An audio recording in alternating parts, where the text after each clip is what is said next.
Hello everyone, welcome to my YouTube channel on Farhat academy. मेरे इस channel पर आप सभी लोगों का स्वागत है। तो आज हम लोग इस वीडियो में पढ़ने वाले हैं क्लास 12 की उर्दू का जो चैप्टर 2 है मिट्टी का तेल। तो इसको आज हम लोग पढ़ेंगे इस वीडियो में। तो चलिए स्टार्ट करते हैं। देखिए, ये जो चैप्टर है, इस चैप्टर का नाम है मिट्टी का तेल और ये जो है चैप्टर 2 है। और मिट्टी का तेल आपको पहले भी बता चुके हैं, जो पहली वीडियो थी उसी में आप लोग को बता चुके हैं कि ये जो जितने भी सारे चैप्टर थे उस चैप्टर के बारे में डिटेल्स में हम लोग पढ़ चुके हैं। तो फिर से हम लोग यहाँ देख लेते हैं कि मिट्टी का तेल जो वो एक क्या है, एक मजमून है। याद रखना है कि मिट्टी का तेल एक क्या है, मजमून है। उसके बाद ये जो इनके जो मुसन्निफ है, मुसन्निफ मतलब राइटर बोलिए, लेखक, रचनाकार, तो वो कौन है? ख्वाजा हसन नज़ामी। याद रखना है कि मिट्टी का तेल क्या है, मिट्टी का तेल एक मजमून है और इनके जो मुसन्निफ, इस चैप्टर के जो मुसन्निफ है वो ख्वाजा हसन नज़ामी है। ठीक है, चलिए उसके बाद जो है अब हम जानते हैं कि ये मजमून क्या होता है।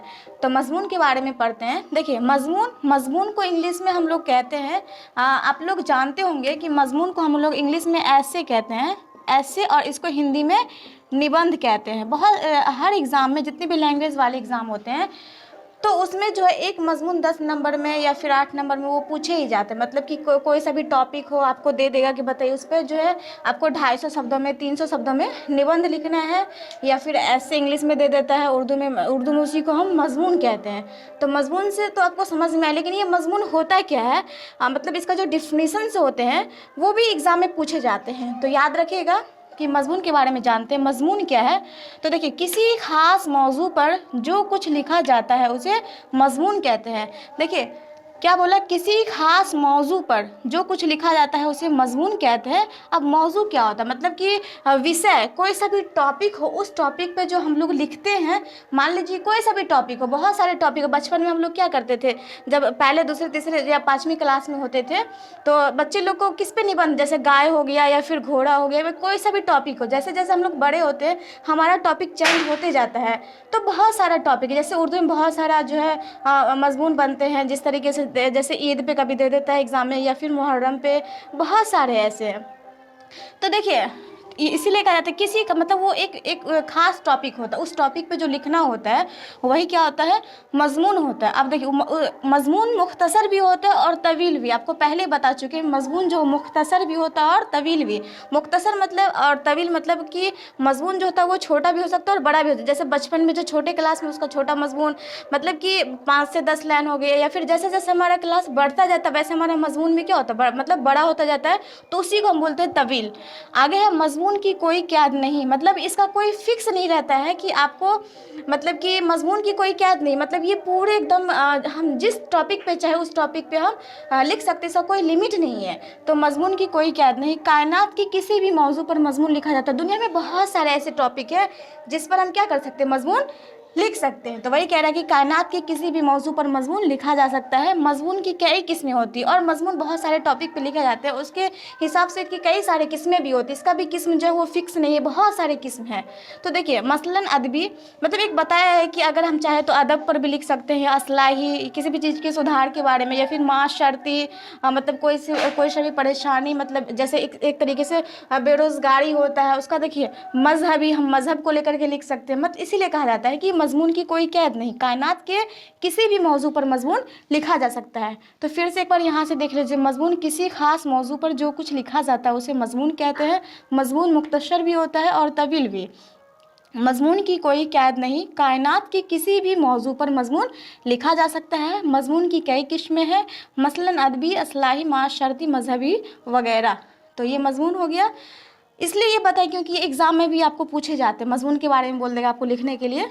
तो मजमून या मजमून निगारी, तो आप लोग इसको लिख सकते हैं। अब देखिए, अब जो हम यहाँ पढ़ रहे हैं वो जो हमारा मेन है, जो हम लोग अब पढ़ेंगे यहाँ से जितने भी सारे टॉपिक दिए हुए, ये जो ख्वाजा हसन नज़ामी, इनके बारे में हम लोग पढ़ेंगे। ठीक है, यहाँ से कि इनका जो पैदाइश कभी, सारे जो जितने भी सारे जो कंटेंट होते हैं इसके, बहुत इंपॉर्टेंट जो एग्ज़ाम में पूछे जाते हैं, वो सारे जो जितने भी टॉपिक बनते हैं वो सारा जो निचोड़ है वो इस वीडियो में है। और इस टॉपिक को आप लोग ध्यान से देखिए। देखिए सबसे पहले जो ना ये पहला जो है हमारा क्या है, पैदाइश है, मतलब ख्वाजा हसन नज़ामी की तारीफ पढ़ रहे हैं। कभी कभी जो है ना वो 5 नंबर में, ये देखिए इसका कोई जो है ना फिक्स क्वेश्चन नहीं रहता है कि आपको किस तरीके से पूछा जा सके। कभी कभी आपसे जो है ये लॉन्ग क्वेश्चन में पूछा जा सकता है 5 नंबर में कि ख्वाजा हसन निज़ामी की तारीफ कीजिए, तो तारीफ में ये हम सारे बात को लिख सकते हैं उनके तारीफ के बारे में 5 नंबर में। या फिर कभी कभी 2 नंबर में पूछ ले जाते हैं कि उनका भी कोई सा भी क्वेश्चन दे देगा, बोले इसके बारे में, मतलब ख्वाजा हसन निज़ामी से कोई सा भी क्वेश्चन बन सकता है, या फिर ऑब्जेक्टिव में तो बनते ही है। तो क्वेश्चन फिक्स नहीं होता कि आपको किस तरीके से पूछा जा सके। अगर आप इसको अच्छे से कंप्लीट रखते हैं तो क्वेश्चन एग्जामिनर जिस तरीके से आपसे पूछे तो आप उसका आंसर दे सकते हैं, चाहे वो ऑब्जेक्टिव हो या फिर सब्जेक्टिव हो या फिर सब्जेक्टिव में शॉर्ट क्वेश्चन हो या फिर लॉन्ग क्वेश्चन हो, कुछ भी पूछे जा सकते हैं। तो देखिए अब यहाँ से स्टार्ट करते हैं। हमारा क्या है, पैदाइश, मतलब ख्वाजा हसन निज़ामी की पैदाइश जो है वो देखिए कब हुई है, तो दिसंबर 1878, दिसंबर 1878 में। और कहाँ हुई है, तो दिल्ली में। देखिए यहाँ दिल्ली इसका जो मेन है वो कहाँ हुई है, दिल्ली में। पैदाइश दिसंबर, हाँ आगे ये नहीं दे रखा है, बस इतना ही, दिसंबर 1878 में कहाँ हुई है, तो दिल्ली में। अब देखिए ये जो लिखा हुआ हज़रत निज़ामुद्दीन औलिया, देखिए ये वहाँ पढ़ता है, इनके नाम से ये कभी कभी दिल्ली दे देता है, अगर दिल्ली ऑप्शन में ना हो इनकी पैदाइश कहाँ हुई है, तो देखिए इनका जो पैदाइश है वो हज़रत निज़ामुद्दीन औलिया। देखिए इनके नाम से भी पता चलता है ख्वाजा हसन निज़ामी, और ये कहाँ पैदा हुए, तो हज़रत निज़ामुद्दीन औलिया। अब देखिए ये इनका आबाई वतन भी, या क्वेश्चन ऐसे बने कि बताइए कि ख्वाजा हसन निज़ामी का आबाई वतन कहाँ है, तो आबाई वतन भी यही है, हज़रत निज़ामुद्दीन औलिया। दोनों तरीके से क्वेश्चन बन सकते हैं। देखिए कब पैदा हुए, 1878 में, कहाँ हुए, दिल्ली में। या फिर आपको ऐसे देगा कि दिल्ली ऑप्शन ना देकर के आपको ये भी दे सकता है हज़रत निज़ामुद्दीन औलिया, या फिर इनका ये पूछ सकते हैं इनका आबाई वतन कहाँ है, तो याद रखना है कि हज़रत निज़ामुद्दीन औलिया। अब देखिए इनका असल नाम, देखिए असल नाम इनका ध्यान, ये ख्वाजा हसन निज़ामी का जो असल नाम है, तो इनका जो असल नाम क्या है, ख्वाजा हसन निज़ामी ही है। इनका जो असल नाम क्या है, ख्वाजा हसन निज़ामी ही है। आगे देखिए इनके नाम में बहुत कुछ है, और इनके नाम से भी क्वेश्चन फिक्स रहता है। देखिए असल नाम क्या हो गया, ख्वाजा हसन निज़ामी। वालदेन ने कासिम अली रखा। देखिए इनके जो वालदेन में दोनों आ जाते हैं, माता पिता। वालदेन को इंग्लिश में पेरेंट्स कहते हैं, मतलब कि अगर वालदेन दे दो तो समझ जाइए कि इसमें दोनों छिपा हुआ, माता और पिता, पेरेंट्स। अब देखिए वालदेन ने इनका क्या नाम रखा, कासिम अली।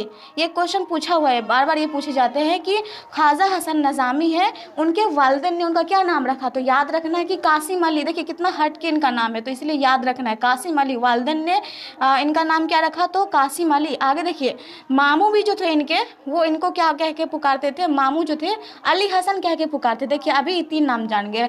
असल नाम क्या था, ख्वाजा हसन निज़ामी, और इनके जो वालिदैन माता पिता दोनों मिल करके क्या रखे, तो कासिम अली रखा। और इनके जो मामू थे, मामू ने क्या कहना शुरू कर दिया था, अली हसन। इनके जो मामू थे वो अली हसन कहकर पुकारते थे। और देखिए और अल्लामा इकबाल ने ख्वाजा हसन निज़ामी लिखना शुरू किया। देखिए यहाँ जो अल्लामा इकबाल है उन्होंने इनको क्या लिखना शुरू किया, ख्वाजा हसन निज़ामी लिखना शुरू किया, और इसी नाम से मशहूर हो गए। तो देखिए इनके नाम, मतलब कि जो अल्लामा इकबाल थे ना, वो इनको क्या लिखना शुरू किया, ख्वाजा हसन निज़ामी। इसलिए ये जो है जब इनको लिखना शुरू किया तो वो उसी नाम से मशहूर हो गए, इसीलिए उनका असल नाम भी क्या हो गया, ख्वाजा हसन निज़ामी। फिर से एक बार री कर लीजिए, असल नाम क्या है, ख्वाजा हसन निज़ामी। वालिदैन ने इनका क्या नाम रखा, कासिम अली। और मामू ने इनका क्या नाम रखा, अली हसन। और जो है अल्लामा इकबाल ने इनको ख्वाजा हसन निज़ामी लिखना शुरू किया, और इसी नाम से वो मशहूर हो गए। अब देखिए इनके वालिद कौन थे, मतलब ख्वाजा हसन निज़ामी के वालिद कौन थे, तो याद रखिए इनके जो वालिद का नाम था सैयद आशिक अली। देखिए वालिद और वालदा दोनों को मिलाने पर क्या बनता है, वालिदैन। वालिद मतलब होते पिता। तो देखिए इनके जो वालिद का नाम क्या था, सैयद आशिक अली। और वालदा मतलब अम्मी, इनकी जो अम्मी थी उनका नाम क्या था, सैयदा चहेती बेगम। देखिए इनके वालदा का नाम क्या था, सैयदा चहेती बेगम। वालिद थे सैयद आशिक अली और वालदा सैयदा चहेती बेगम। अब देखिए इनके शादी के बारे में क्वेश्चन पूछ देता है कि ये जो ख्वाजा हसन निज़ामी थे इनकी कितनी शादी हुई, तो याद रखें इनकी जो शादी वो 2 शादी, कितनी शादी हुई है, 2। तो बेगम भी 2 होगी देखिए किन हालात में इनकी शादी हुई। इनकी जो पहली जो शादी हुई थी उनके चचा की लड़की से ही हुई थी। ख्वाजा हसन निज़ामी जो थे उनके चचा की लड़की से, मतलब अपने चचेरी बहन से ही शादी हुई थी।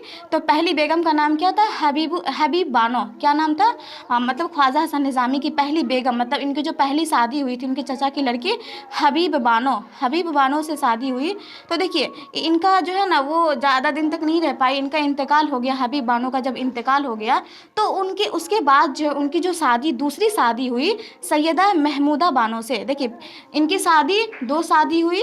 पहली शादी जो हुई थी वो किससे हुई थी? तो उनके चचा की लड़की हबीब बानो से हुई। और दूसरी बेगम का नाम क्या था? सैयदा महमूदा बानो।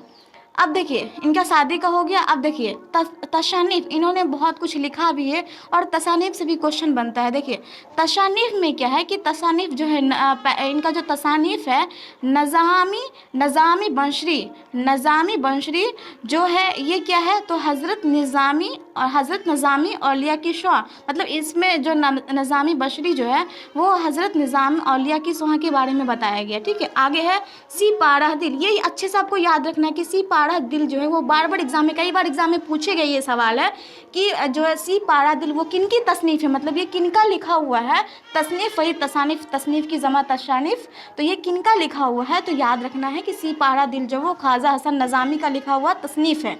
आगे रोज़ नामचे, इनके अलावा और भी है रोज़ नामचे और कलमी चेहरे। फिर से देख लीजिए इनका जो तसानीफ है ख्वाजा हसन निज़ामी का जो तसानीफ है नज़ामी बशरी जो हज़रत निज़ामी औलिया की शुआ है।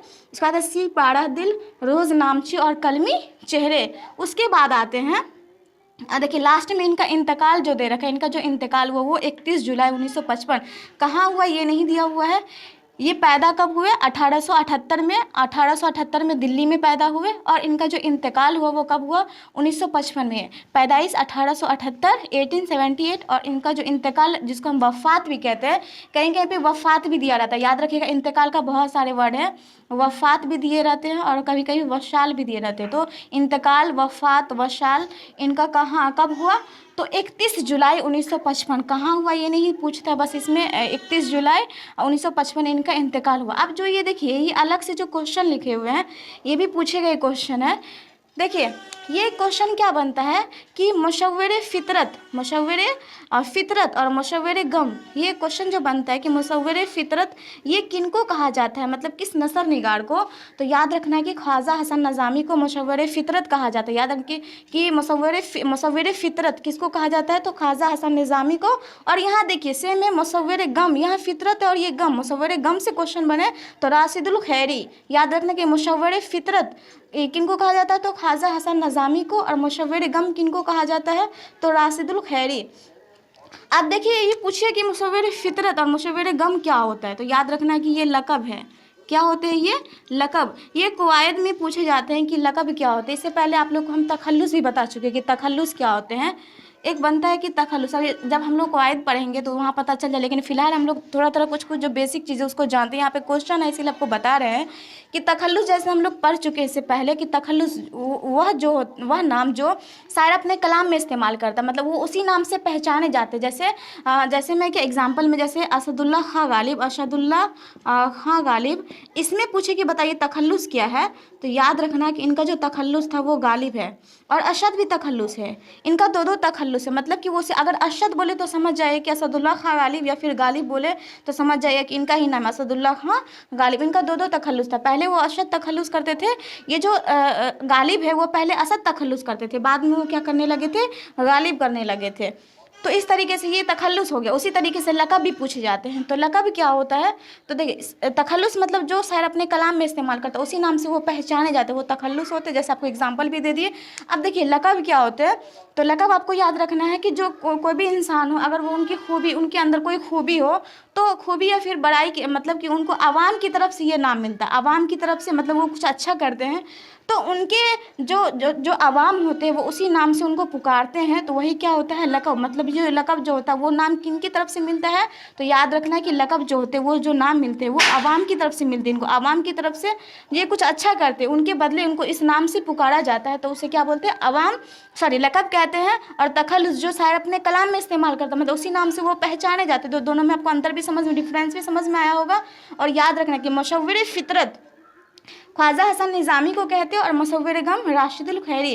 तो अब जो है हम लोग ये जो पढ़े हैं, ये जितने भी सारे क्वेश्चन थे, मतलब कि ये मजमून क्या होता है, ये मिट्टी का तेल क्या है, एक मजमून है, इनके मुसन्निफ़ कौन है, ख्वाजा हसन निज़ामी, और मुसन्निफ़ से जितने भी सारे क्वेश्चन बने वो हम लोग इस चैप्टर में पढ़ चुके। अब जो हम लोग पढ़ेंगे, क्वेश्चन आंसर करेंगे, वो मिट्टी का तेल, मिट्टी के तेल से जितने भी सारे क्वेश्चन आंसर बनते हैं अभी हम लोग इस वीडियो में जस्ट करेंगे। तो तब तक आप लोग वीडियो में बने रहिए। देखिए इसके बहुत सारे क्वेश्चन बनते हैं, ऑब्जेक्टिव भी बनते हैं, सब्जेक्टिव में आपके मुख्तसर भी हो जाते हैं, मतलब कि 2 नंबर वाले पूछे जाते हैं, और लॉन्ग क्वेश्चन भी होते हैं। तो उसको हम लोग अभी जस्ट करते हैं, तो तब तक आप लोग वीडियो में बने रहिए। तो फिर आगे हम लोग करते हैं इसको, जब तक आप लोग चाहे तो स्क्रीनशॉट भी ले सकते हैं।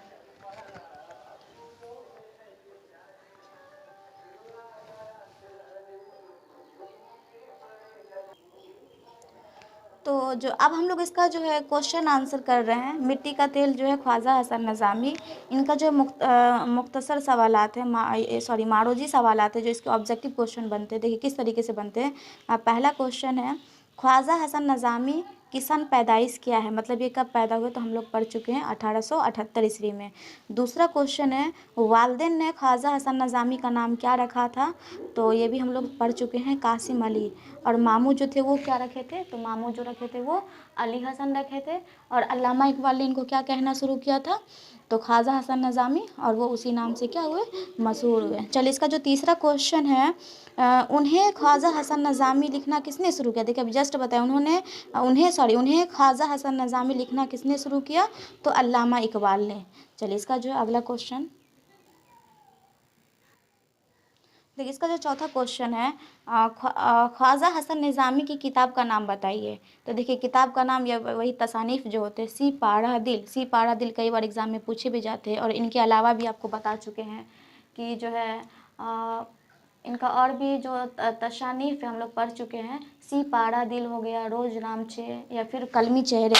तो अभी फ़िलहाल ये पूछा कि ख्वाजा हसन निज़ामी की किताब का नाम, तो सी पहाड़ा दिल। उसके बाद है पाँचवा जो क्वेश्चन है, ख्वाजा हसन निज़ामी का इंतकाल किस सन में हुआ, मतलब ये इनका इंतकाल कब हुआ, तो 31 जुलाई 1955। यहाँ सिर्फ 1955 है, याद रखना है पूरा, 31 जुलाई 1955। अगला जो क्वेश्चन है 6 नंबर, ख्वाजा हसन निज़ामी ने कितनी शादी की, तो आपको बता चुके इनकी जो हुई थी, कितनी शादी हुई थी, 2 शादी। पहली बेगम कौन थी, हबीब बानो, और दूसरी जो थी सैयदा महमूदा बानो। अब देखिए मुख्तसरीन सवालात जो है ये 2 नंबर में पूछे जाते हैं। तो देखिए पहला क्वेश्चन है, आग हवा पानी। देखिए ये जो चैप्टर है, इस चैप्टर में इस मिट्टी का तेल है, और इसमें हम लोग जो पढ़ेंगे ना वो मिट्टी के तेल के बारे में ज़्यादा है। तो देखिए इसमें 4 जो है ना, ये देखिए मेन है, आग हवा पानी। इस चैप्टर में 4 चीज़ का जिक्र किया गया, जिसमें सबसे ज़्यादा अहमियत किसको दिया गया है, तो मिट्टी के तेल को। देखिए आग हवा पानी और खाक। खाक मतलब क्या होता है, मिट्टी ही होता है। फिर से सुनिए, आग हवा पानी और खाक। खाक मतलब मिट्टी में सबसे कमतर, सबसे कमज़ोर किसको समझा गया है, तो याद रखिएगा कि इसका जो आंसर होगा वो मिट्टी को। मिट्टी मतलब खाक को याद रखना है, मिट्टी भी और खाक भी। खाक मतलब मिट्टी, जो हर कोई इसे क्या करता, आग, फिर से आग हवा पानी और खाक में सबसे कमतर किसको समझा जाता है, तो सबसे कमज़ोर किसको समझा गया है, मिट्टी को। अगला क्वेश्चन है, मिट्टी के साथ दुनिया क्या सलूक करती है। जो मिट्टी का तेल है उसके साथ दुनिया क्या सलूक करती है, तो हर मखलूक मतलब हर कोई उसे पाँव से रौंदती है, उसे हर कोई पाँव से रौंदती है। देखिए मिट्टी जो होता है ना वो सबसे कमज़ोर उसी को समझा जाता है, उसे हर कोई उसे अपने पाँव से रौंदती है। लेकिन सबसे ज़्यादा अहमियत जो अगर देखा जाए तो मिट्टी की सबसे ज़्यादा अहमियत है। मिट्टी पे ही बहुत सारे हर चीज़ किए जाते हैं, लेकिन फिर भी क्या करती है, इसे हर मखलूक उसे पाँव से रौंदती है। अगला क्वेश्चन है, चंबेली और मोतिया के तेल में से भी अहम मिट्टी का तेल है कैसे। मतलब चंबेली और मोतिया के तेल से भी अहम मतलब सबसे अच्छा मिट्टी का तेल है कैसे। तो याद रखिएगा कि क्योंकि इसके दम से दुनिया में उजाला है। अगर मिट्टी का तेल नहीं होता तो दुनिया में उजाला नहीं होता। चंबेली का तेल या फिर मोतिया का तेल, इसमें सिर्फ खुशबू होता है, और मतलब वो भले ही काम के हो, लेकिन सबसे ज़्यादा अहम कौन है, तो मिट्टी का तेल है। कैसे, तो देखिए कैसे, क्योंकि उसके दम से दुनिया में उजाला। अगर ये मिट्टी का तेल नहीं होता तो ये दुनिया में उजाला नहीं होता। क्योंकि देखिए आजकल के टाइम में इतने सारे लाइट्स, इतने हर चीज़ हो गए हैं, लेकिन पहले के ज़माने में जो है मिट्टी के तेल ही काम, मतलब अगर दुनिया में उजाला करना, अगर घर में रोशनी करनी हो, हर चीज़ जो भी चीज़ हो तो वो मिट्टी के तेल से ही होती थी। ठीक है, अब आगे देखिए अगला क्वेश्चन है, मिट्टी का तेल तमाम तेलों से क्यों बढ़ चढ़ कर है। याद रखना है कि अफादियत और ज़रूरत के लिहाज से, अफादियत मतलब फ़ायदेमंद और ज़रूरत कीमत के लिहाज से सबसे ज़्यादा अहम कौन सा तेल है? तो मिट्टी का तेल है। अगला क्वेश्चन है, रॉक फेलर कौन था और दौलतमंद कैसे हो? एक जो मतलब कि रॉक फेलर थे, वो दौलतमंद मतलब वो उतना अमीर कैसे बन गया? तो याद रखना कि रॉक फेलर जो थे एक अमरीकी ताजिर थे। ये कहाँ के ताजिर थे? अमरीकी ताजिर, मतलब ये अमरीका के थे। याद रखना है कि रॉक फेलर एक अमरीकी ताजिर था और मतलब वो ताजिर था और वह मिट्टी के तेल का ताजिर था। वो किस चीज़ का जो ताजिर था? मतलब वो मिट्टी का तेल का ताजिर था। मतलब वो मिट्टी के तेल को ही बेचकर या फिर जो भी हो रफ्ता रफ्ता तरक्की करते हुए बहुत दौलतमंद है। अब सोचिए कि एक जो रॉक फेलर जो अमरीकी ताजिर था, वो इतना दौलतमंद कैसे बन गया? एक मिट्टी के तेल से, मतलब वो मिट्टी के तेल का व्यापार, मतलब जो भी चीज़ हो मिट्टी को तेल को मतलब बनाना या फिर उनको जो भी करना, तो एक मिट्टी के तेल से ही क्या हो गया? वो दौलतमंद है। फिर से सुन लीजिए, रॉक फेलर कौन था और दौलतमंद कैसे हुआ? तो रॉक फेलर एक अमरीकी ताजिर था, अमेरिका का था वो। वह मिट्टी के तेल का ताजिर था, वो मिट्टी के तेल का ताजिर था। रफ्ता रफ्ता मतलब वो धीरे धीरे तरक्की करते हुए बहुत दौलतमंद बन गया। अब इसके बाद जो हम लोग लॉन्ग क्वेश्चन करेंगे, अब जो है इसका जो लॉन्ग क्वेश्चन है, मिट्टी के बेचारगी पर क्यों तरस आता है? क्वेश्चन है कि मिट्टी के बेचारगी पर क्यों तरस आता है? तो ये जो मिट्टी है उसकी बेचारगी जो है उस पर तरस क्यों आता है? देखिए, आग, हवा, पानी और मिट्टी, ये 4 चीज़ का जिक्र याद रखना इस चैप्टर में। आग, हवा, पानी और मिट्टी, इन चारों में सबसे ज़्यादा हकीर मिट्टी ही समझी जाती है। सबसे ज़्यादा हकीर मतलब सबसे नीचे, सबसे गिरा हुआ किसको समझा जाता है? मिट्टी को ही समझी जाती है। ये मिट्टी हवा के दोष पर एक जगह से दूसरी जगह उड़ जाती है। क्यों? क्योंकि जब भी चाहे मिट्टी को जो है हवा एक जगह से दूसरी जगह क्या करती है? उड़ा देती है। ये मिट्टी आग की तमाज़त और गर्मी से जल जाती है। ये आग भी क्या करता है? इस मिट्टी को जला देता है। इसे हर कोई अपने पाँव से रौंदता है। तो देखिए, मिट्टी जो है इसीलिए सबसे कम तर इसको समझा जाता है। देखिए, मिट्टी की, इसीलिए हमको मिट्टी की बेचारगी पर तरस भी आता है। फिर से सुन लीजिए, आग, हवा, पानी और मिट्टी, ये जो 4 चीज़ हैं। तो देखिए, मिट्टी जो है, मिट्टी को जब चाहे क्या करती है? आग जला देती है। हवा क्या करती है? इसको एक जगह से दूसरी जगह उड़ा देती है। पानी भी इसको बहा देती है। और देखिए, इसे इंसान भी नहीं छोड़ता, हर कोई, जितने भी सारे मखलूक है, इनको अपने पाँव से रौंदती है, इनको कुचल डालती है। इसीलिए इनकी जो है बेचारगी पर तरस आती है। अगर आप लोग समझ जाइएगा इसको तो आप लोग अपने लैंग्वेज में भी लिख सकते हैं। ठीक है, यहाँ क्या, आग, हवा, पानी और मिट्टी। आग इसे जला देती है, हवा इसे एक जगह से दूसरी जगह उड़ा देती है, पानी इसे बहा देती है और हर इंसान जैसे क्या करता है? अपने पाँव से रौंदती है। इसीलिए मिट्टी की बेचारगी पर तरस आती है। अगला जो क्वेश्चन है, मिट्टी का तेल इंसान का शरीक गम है कैसे?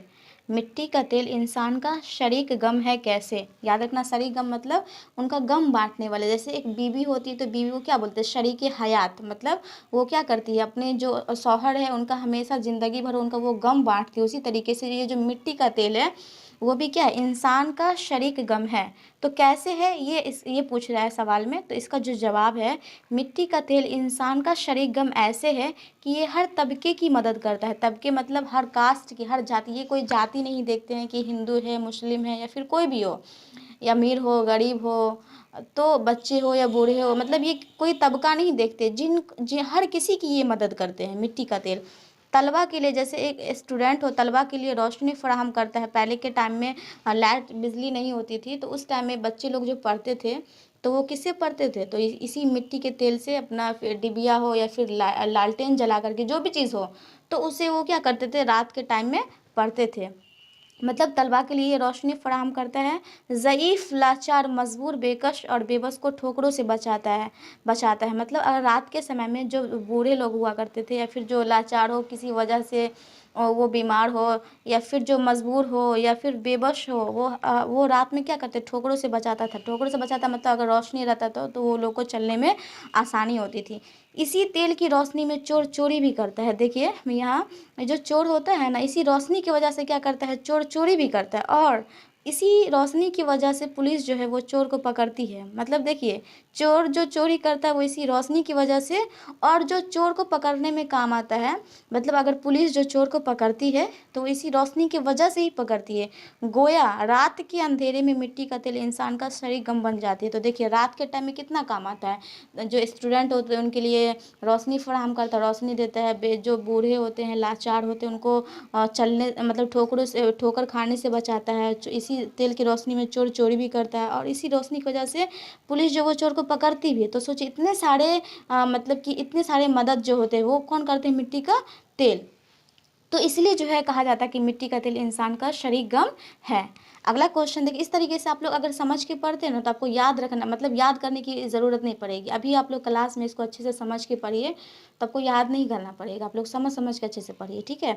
अगला है, मिट्टी का तेल देखकर लोग मिट्टी का तेल देखकर लोग क्यों नाक भौं चढ़ाते हैं। मतलब जो जैसे ही मिट्टी का तेल देखते हैं ना तो लोग क्या करते हैं, नाक बंद कर लेते हैं। मतलब देखिए, मिट्टी का तेल देखकर लोग नाक भौं इसलिए चढ़ाते हैं क्योंकि ये तेल ज़्यादा बदबूदार होता है। मतलब मिट्टी का जो तेल होता है ना वो बदबूदार होता है, इसलिए लोग क्या करते हैं, नाक भौं चढ़ाते हैं। याद रखना, ये भी पूछे जाते हैं। जितने भी सारे क्वेश्चन आपको बता रहे हैं ना, मतलब ये सिलेक्टेड क्वेश्चन है जो एग्जाम में अब तक पूछे गए हैं, वो सारे क्वेश्चन हैं और जो पूछे जाएंगे। मतलब सारे क्वेश्चन का जो ये सिलेक्टेड क्वेश्चन है, इसीलिए एक भी क्वेश्चन को छोड़ना नहीं जो भी पढ़ा रहे हैं। तो आगे देखिए, इसीलिए आप लोग का ये हैंड रिटन नोट्स भी है, तो आप लोग इसको देखिए। अगला क्वेश्चन है जो हमारा लास्ट है, मिट्टी का तेल बिल्कुल बेगर्ज और बेताल्लुक है कैसे। ये भी क्वेश्चन बनता है कि मिट्टी का जो तेल है बिल्कुल बेगर्ज और बेताल्लुक है कैसे। तो देखिए, मिट्टी का तेल बिल्कुल, बिल्कुल देखिए, बिल्कुल को कैसे लिखा जाता है, लिखेंगे बालकुल, बा अलिफ लाम काफ लाम, लेकिन पढ़ेंगे क्या, बिल्कुल। मिट्टी का तेल बिल्कुल बेगर्ज और बेताल्लुक है कैसे। तो कैसे है, मतलब ये बेगर्ज, इनको क्यों कहा जाता है मिट्टी के तेल को। तो मिट्टी का तेल बिल्कुल बेगर्ज और बेताल्लुक ऐसे है क्योंकि इसे सिर्फ रोशनी देने से मतलब रहता है। मतलब देखिए कितने इनके साथ कितना बुरा होता है, लेकिन फिर भी ये क्या करते हैं, ये सिर्फ इनको रोशनी देने से मतलब इनका जो काम है वो बखूबी निभाते हैं, वो बहुत अच्छे से निभाते हैं। तो ये जो चैप्टर था, इसलिए ये जो चैप्टर था वो किस पे लिखा गया था, मिट्टी के तेल पे लिखा गया था। और मिट्टी का तेल एक क्या है, एक मजमून है। और इनके जो मुसन्निफ़ कौन है, तो ख्वाजा हसन नज़ामी है। तो देखिए, ये जो हम लोग इस चैप्टर को हम लोग फाइनली कंप्लीट कर चुके हैं। तो पहले हम लोग पढ़ें इसके जितने भी सारे ऑब्जेक्टिव कंटेंट बनते हैं। ऑब्जेक्टिव तो देखिए, लॉन्ग क्वेश्चन अगर आपको अच्छे से समझ में आ जाए तो आप इसका ऑब्जेक्टिव भी सॉल्व कर सकते हैं। तो मेन हम लोग हर तरह के क्वेश्चन की, अब ये डिपेंड करता है एग्जामिनर पे वो किस तरीके से क्वेश्चन करे। अगर हमारा अच्छे से चैप्टर कंप्लीट हो तो कहीं से भी पूछे क्वेश्चंस तो हम लोग उसको सॉल्व कर सकते हैं। तो सबसे पहले हम लोग ख्वाजा हसन नज़ामी की जितने भी सारे तारीफ़ के बारे में, उनका जो भी था, मतलब उनके तारीफ़ के बारे में हम लोग पढ़ें। उसके बाद हम लोग इसके जितने भी सारे क्वेश्चन आंसर थे वो हम लोग कंप्लीट कर चुके हैं। तो फाइनली हमारा ये जो चैप्टर 2 मिट्टी का तेल था ये कंप्लीट हुआ। तो उम्मीद करते हैं कि आप लोगों को ये चैप्टर बहुत अच्छे से समझ में आया होगा और वीडियो भी पसंद आया होगा।